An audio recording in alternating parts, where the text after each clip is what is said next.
This is our Forex blog for May 4th, 2012. And like most days, we want to buy the strong pairs versus the weak and sell the weakest versus the strong. Everyone knows that you're supposed to trade with the trend, but what trend? So we show multiple time frame trends. The more that line up, the higher your odds, and the more likely the trade is to go not only your way, but a significant number of pips to make it worth the risk. And so the histogram on the top measures both the direction and the intensity of direction the dollar is going. Underneath that, it's pretty much a real-time trend. Underneath that, we have the percentage of currencies trending up or down on the 15-minute, hourly, daily, weekly, monthly. So you can see starting the day off, the dollar and the yen were the two strongest. The Australian and New Zealand are the weakest. So the highest odds trades were to sell the Australian dollar, New Zealand dollar, Australian yen, and New Zealand yen. Here's the Australian dollar, and you can see that it's underneath the hourly moving average, and you're looking for sells, usually little pullback trades. Some of the best trades are just when you have a pullback, especially to a resistance area like the hourly. You're short here. You can see our intelligent trailing stop had you out. I tend to also look for, on range charts, 3-bar pullbacks, and when you have 1 bar back in the direction of the trend, if it goes 1 pip underneath that bar's low, you go short again. And the stop is just a pip or two above the high. So you always have a small risk. When it did break underneath there, it came down to a Fibonacci area and found some support. You have another 3-bar pullback right here with a green bar. I'm sorry, a red bar. When it goes a pip underneath there, you go short, and your stop is a pip above the high. So you can see you got into that trade right here at the low of this bar is 0246. You would sell this at 0245, which would be a pip up from the low of this bar, and it almost came up and stopped you out, and then the market, you can see, fell from 50 all the way down to 14. Very nice move, and if you use our intelligent trailing stop, you get out right here. Notice again a 3-bar pullback, red, and when you're trading the strongest trending currencies, this is oftentimes what you'll have. Small win, 10, 15 pip win, 30 or 40 pip win, short again right there, pip underneath this bar is low, 3-bar pullback, anywhere from 3 to 8 bars, 1 red bar because the trend's down, you go short again. And you also, on top of just, using our trailing stop to get out, you can also draw your fibs on this. And most of the time, especially when it's underneath the white 2.0 containment band, that's going to be kind of where it's going to run out of steam. So if you see it hit that level, go underneath it, come back up, you might want to get out of this trade here at 97 versus 01. So you made another 4 pips on that. Fib targets are very accurate, and it's pretty clear when you look at this, other than this one move up here with some pretty decent intensity, and before midnight it had some intensity, there was no strength on any of the up moves. Look, compare that to the weakness on the way down. Extreme weakness on the way down, very little strength on the way up. And that's one of the highest probability trades you can find. The daily, weekly, monthly trend is blood red. This is one of the best ones to be focusing on selling. So that's the Australian dollar. I won't spend so much time on the New Zealand dollar and the other ones, but notice you're looking to sell, break even, small loss, short again right here, 802. Got you out at 85, 17 pip win. If you just use our trailing stops, 80, after the spread, you probably lost on that one. This isn't a range chart. I don't run a range chart on this one. Shorted 87. You got stopped out here with a very small win. Shorted again at 75. Out at 46, 25 pip win. And if you make 50 pips net per week, you double your account every 2 months, every 8 weeks. So, 10 pips per day is all you need. If you catch a 20, 30 pip win, you got 2 to 3 days worth of profit there on one trade. Here's the Australian yen, and you can see earlier in the day it was kind of running out of steam, hitting these levels, and then it finally made a huge move during the news time, because the yen was just off the chart strong a little bit during that, you can see, and it was even stronger than the dollar. So last but not least, here's a New Zealand yen. Boom, boom, you're looking to sell these. Just, blood red, and the down moves have a lot more weakness than the up moves do. So let's look at some pairs other than those. You had some strength coming into the euro here, right around 8 o'clock. and had a little bit of a pullback. This one, unfortunately, unlike the dollar and the yen, don't have all the longer time frame trends in that direction. However, The daily, weekly, and monthly is kind of mixed, and it's not that intensely weak like it is the Australian.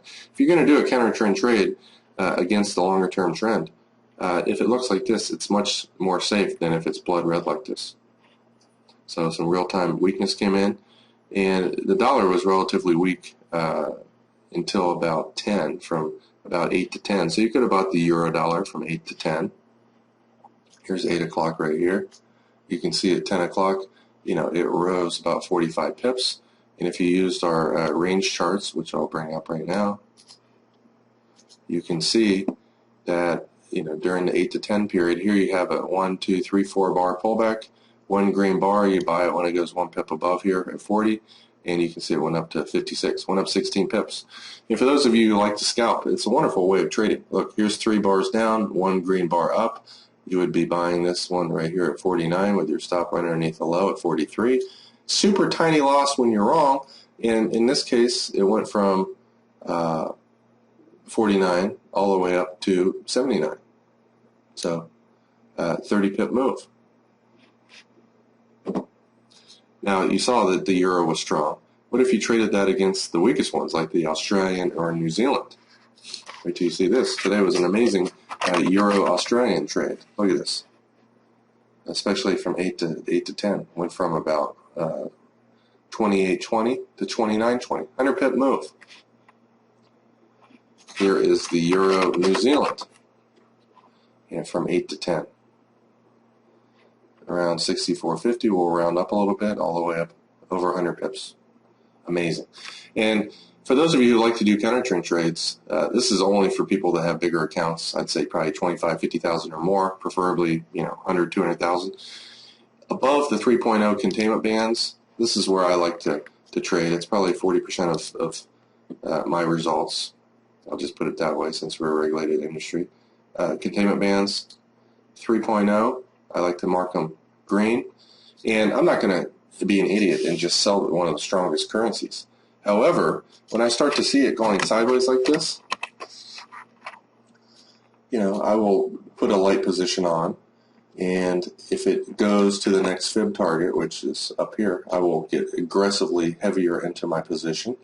Most of the time, prices don't go more than 15 to 25 pips outside of these bands, and so let's just say I was trading this. I might have sold 5 pips here. It broke out above the high right here, then immediately came back down. So in that instance, I would have added probably another 5 or 6 pips right up here, 5 or 6 lots right here. My average entry is somewhere in between there. If it made another run up, I would probably short 10 lots at 65, maybe 80 or so, whatever the next level was. And by progressively selling more lots, at higher levels, you're yanking your average entry up. And so a lot of times, if it moves 6 to 12 pips your way on a tiny little pullback, you can get out at break even. Now, in this case, this would have been a home run. Unfortunately, I actually prefer them going against me so I can scale into a big position in a way that I consider more safe from my experience. But only in the hands of experienced traders would I do this, and only if you had a bigger account, 25,000 or more. If you're going to test this, do micro lots. If you have a small $2,000, $5,000 account, do micro lots. 1 micro lot here, 2 micro lots, 5 micro lots. That way, you're not going to feel the pain if you do get burned. Every once in a while, for myself, 1 out of 10, 12, 15 trades, I'll get stung with a pretty big loss. But most of the time, if the trade doesn't work, it comes down enough to get me out at break even or very, very tiny loss. If it is against me, 5 to 7 pips, which is typically the worst case scenario, and it goes sideways for 5 or 6 hours up there, you got to get out of the trade. Because anytime a currency is up too much and it doesn't pull back and it goes sideways for 2 or 3 hours, you're going to get a massive loss. I've been burned. I've had huge losses by hoping and waiting. Everyone, every trader knows the word hope by heart, especially new traders that don't make money.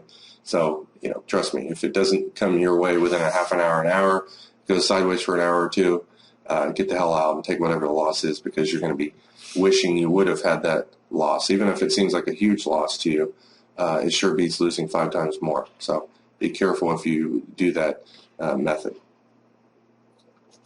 So you can see, buy the strong ones versus the weak. That's the reason we have this currency meter. You're not focusing on, look at the Australian and the New Zealand. They're both weak. If you were to try to trade that, you're going to more than likely have a very choppy currency. Look, this is a piece of junk. Who would, other than the little pattern that it has here, it's going sideways for an hour and it broke out right here at 28. It went up to 47. It went up 20 pips. Other than that one trade, I don't see any trade on here that I would have taken. And if I did take trades, I would have got my butt killed because it's chopping up and down. Never sell two weak ones versus each other or buy two weak ones against each other. And, same thing for two strong ones. Just avoid those.